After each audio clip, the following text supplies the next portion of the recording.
Hi again. Don't you just love it when companies charge you for something and then they just throw it on? Like, well, in the fine print, it says that there are policy changes as well as fees that you're agreeing to when you sign up for automatic withdrawal. Awesome. And then they throw at you, well, we sent you an email. Okay, so you sent me an email to let me know that I had a reoccurring payment that was going to be drafted. Wonderful. So how many of you will see that subject line and open the email like there's a concern? Granted, I should look at it and make sure that they're taking the amount that we agreed to, but I just thought, hey, they're going to take the payment. I agreed to this. That's fine. I know how much they're taking out.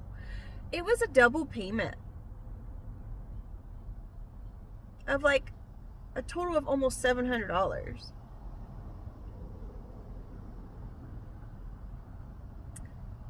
It's upsetting that I'm not like the new generation. I'm like from back in the 70s, right? So it's like we didn't have computers and email when I was growing up.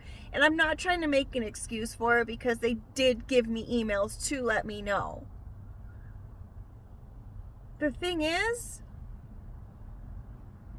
it was never disclosed that this was going to be the situation when I signed up for the account.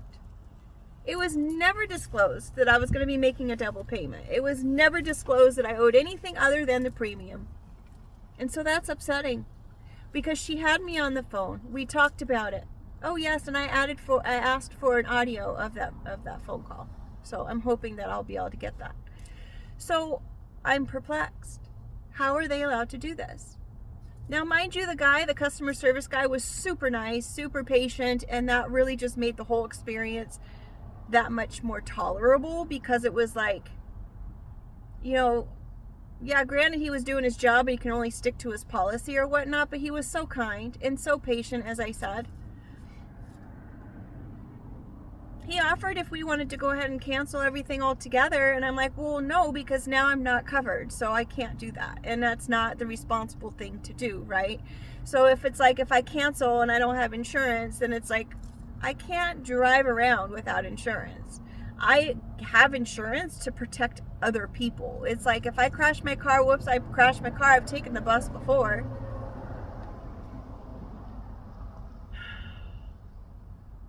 So frustrating. You do the right thing and then they throw, well, in the fine print it says policy changes as well as fees will be withdrawn. Okay, well, I didn't know that there was those kinds of policy changes in the agreement that I had made for what payment I would be paying.